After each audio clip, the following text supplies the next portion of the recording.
আসসালামু আলাইকুম রহমতুল্লাহি ওবরাকাতু। সবাই পল্লী বিদ্যুতের লোকদের জন্য দোয়া করবেন। পল্লী বিদ্যুতের লোকরা যেন আপনাদেরকে ভালো বিদ্যুৎ দিতে পারে। আপনারা অযথা পল্লী বিদ্যুতের লোকজনের উপর রাগ হবেন না যে বারবার কেন কারণ নিচ্ছে, বারবার কারণ দিচ্ছে না, কেন নিচ্ছে এটা একটু জানার চেষ্টা করবেন সবাই।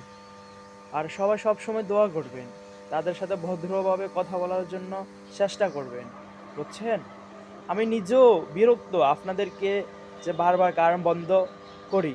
আমরা বন্ধ করি না, এটা বন্ধ অটোমেটিকভাবে হয়ে যায়।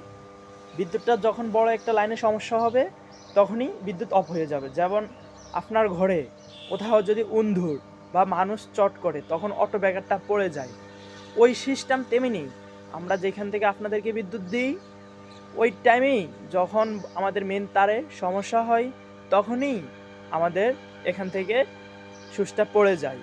পরে আমরা ট্রাই করি বারবার, লাইন টিকে না, লোকজন যায় কাজ কাম করে, তারপরে লাইন টিকে। ওকে, আমার কথায় কেউ মনে কষ্ট নিয়ে থাকলে ক্ষমার দৃষ্টিকে দেখবেন, মাফ করে দিবেন। আমি পল্লী বিদ্যুতের থেকে বলতেছিলাম মোহাম্মদ আশরাফুল ইসলাম। আসসালামু আলাইকুম ওয়া রাহমাতুল্লাহ।